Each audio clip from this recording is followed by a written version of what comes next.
A lot of us go on social media, Facebook, Instagram, all these other platforms, and people don't understand that the CEOs and the people who run these platforms try to make it addictive to us.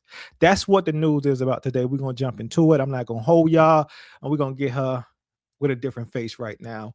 But make sure you hit that like, subscribe, and ring that bell. We're gonna keep it going. Also, Cash App in the description. Help us buy some equipment over here, man. Help the platform out. Let's keep it going. Welcome back. We are following breaking news. A verdict in the landmark case addressing the power and influence of social media. A Los Angeles jury today finding Meta and YouTube negligent in the design or operation of their platforms and saying the companies failed to warn users of the dangers of their services. The jurors found that the tech giant's platforms harmed a young user with features that made her addicted and led to mental health problems. The trial, which included testimony from Meta CEO Mark Zuckerberg, was the first lawsuit of its kind. A child said it made her become addictive. YouTube and Facebook. I think your phone itself is addictive. Many people can't go anywhere without their phone, to the bathroom, you can't go nowhere without having your phone in your hand.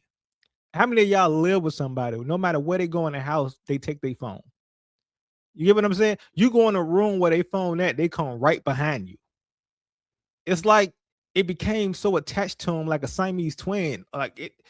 That's just what it is right now. I don't think these two platforms, social media platforms, have to warn people about the danger, because we already know that social media is addictive. It gives you everything that you need, everything that you're looking for, every answer that you're looking for, especially with the technology rise right now when it comes to ChatGPT, when it comes to Gemini. All this stuff is making things much easier, even when it comes to contacting people, seeing the things that you're interested in. It's a lot of things in this world right now that we can't stay away from, but I don't think a phone is the thing that people will stay away from right now. Are they looking for an easy lawsuit? Because you could put me in too if it's like that. I'm just saying, but let's keep it going. To go to trial. In separate statements, Meta and Google, YouTube's parent company, saying they disagree with today's verdict and plan to appeal.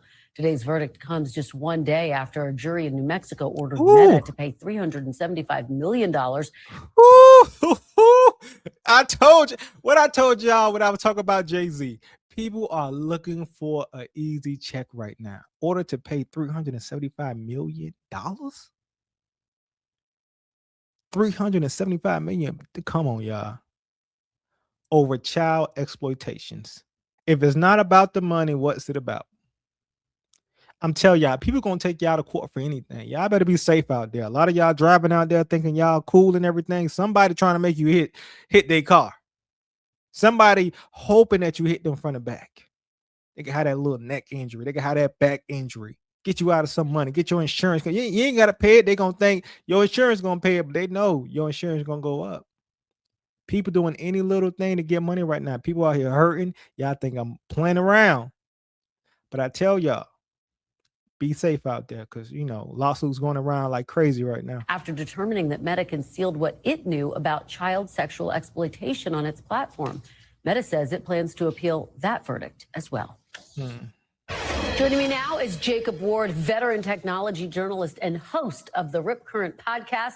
He's also the author of The Loop: How Technology is Creating a World Without Choice and How to Fight Back. Jacob, thanks so much for joining me. So let's talk about today's big verdict. What was your big takeaway? Well, Kristen, this is really, for me, it is I get goosebumps as I say it. It is truly a historic moment. I really think that this is on a par with figuring out that cigarettes cause cancer, or that we needed to have seatbelts in cars. This is a huge societal shift that we're seeing unfolding in front of us really in real time. And as a result, I think this is the end of social media as we know it, and it is definitely the end of childhood as we have come to accept it. We are seeing for the very first time a social media company found liable, in this case, two of them found liable for the design choices they made and for, as a result, addicting kids in a harmful way to their product. This is something that was Now let me I know Facebook, Instagram, YouTube, don't they have like this child safety thing?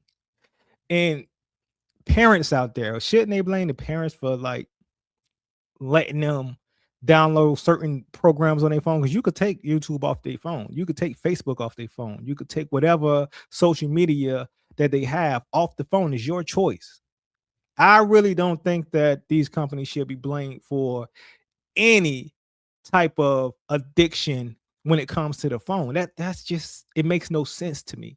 Even without the social media aspect of it, I think people still would keep their phone close to them because they have to connect with their families. They have to connect with the emails. They have to connect with people at work. It's certain things that I know that without social media, people will still act the same way when it comes to their phone. The child may not, but if you still have shows on your phone, meaning games, what is that? What's that? Netflix, Disney, all this on your phone, they still gonna sit there and look at the phone and become addicted to it. I forgot that cartoon, Coco Melon or something like that. Well, if you take that from a child, they start crying. But if you show it to them, they just happy, the happiest person in the world. Is that the same thing as being addictive? Because if you take something away from somebody and they start acting a fool, what does that make that product? Does it make it addictive to that person? Should that company get sued because the person is crying over their product because they can't have it in front of them without being normal? Let's be for real, man. And they only picking out 2 companies.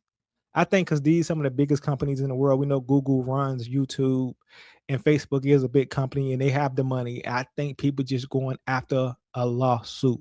But this guy thinks that it's the end of social media. I doubt that. Trust me, I think that they will be still building on. I can't agree with this right now. Imaginable even a few years ago, because these companies have enjoyed such powerful legal protections until now.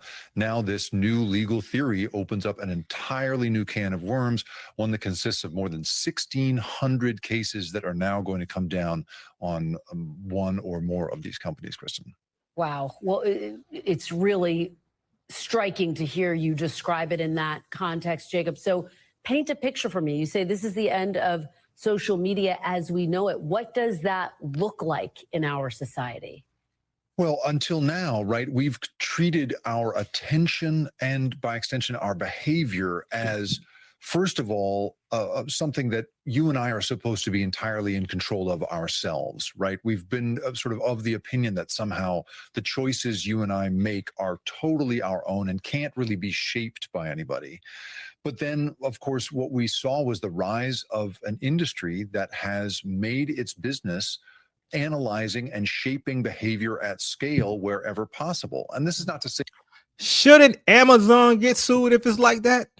Because Amazon was tracking when people buy most things, what people like on the platform, what makes them click more. That's what companies do. They want you to stay on their platform for a long time. This is why creatives who get attention from people and they watch their videos for a long time, they get paid more because they get the attention from the audience. This doesn't make sense. I don't know where they got this guy from. I don't know who this guy is, but you know, we could have different opinions. It's just what it is. that they had nefarious ideas in mind. They just had discovered that our attention is an incredibly profitable product to traffic in. And so in this case, we're just looking at now a jury that, even a few years ago might not have been able to wrap their minds around the idea that we can have this kind of harm by the design of a platform. That was such an abstract concept. As someone who tries to articulate that concept as often as I do, I've spent years trying to get people to understand even the idea that there are armies of experts inside these companies working on that kind of idea. And now suddenly you have a jury of our peers suddenly understanding that, it seems, and as a result, finding these 2 companies liable. So this could absolutely rewrite the rules. Now, will that be a rewriting of the rules that everyone will be happy with? I don't think so, right? We have enormous First Amendment issues that are going to come up with this. And you know that Meta and YouTube are going to fight tooth and nail because this is an existential threat to the way they do business. So this is not over by any stretch, but I think that the era of treating our behavior as an infinite product to mine, that era is over, I think. It's just really. That makes no sense to me at all. Any company that I know wants attention from customers. I don't care if it's a clothing company, a regular a store that sells food. They want to make their product some of the best. Even food companies put certain things in their food to make it taste better. But you arguing over somebody trying to have you look at their videos more often, but yet the food company doing more damage to people itself. Yo, the world is messed up to me right now. This doesn't even seem like it should be a case because I want to make my company better. I want more attention on my company. So I'm paying for it. I'm doing research. I'm trying to make this thing what it is. I get sued for that. I'm trying to make sure my design is making people want to come because I need to make my stuff stand out. I'm getting sued because of that. That's like saying if I make a clothing line with a certain symbol and that symbol attracts people and they love it a lot, like the Louis V, the Gucci, I get sued for that. And because of how much I'm charging, this come on now. Doesn't make sense. I'm not gonna go deep into this because I really, I can't say what's gonna be the outcome, but I know y'all gotta get back to work. But I'm gonna finish looking at this video and see what it's about. If it's anything worth watching, I will let y'all know and we'll come back to it. But I'm gonna keep up with the case. I just wanted y'all to see that attention is a big thing in this world. And when some companies get a lot of attention, it becomes a threat to society. So you being a business person that you are, the content creator that you're trying to be, if you get so much attention, you will become a threat to society. And they will try to find a way to sue you, get some money out of you, make you an example of what can happen if you get so much attention. But I hope this case goes nowhere because it makes no sense to me. Because I think they're supposed to be trying to invest into their company to make it better, to make people want to come on their platform and look more. Not because I'm on YouTube, not because I'm on Facebook, but only because we understand the idea of social media. Now, kids, on the other hand, I understand that, but you as a parent should know what social media or even a phone does to a child, even a TV show. You understand what I'm saying? It's a difference. Till next time, y'all. She got Rich Uncle Mike. Hit that like, subscribe, and ring that bell. I'm going to hit y'all up later.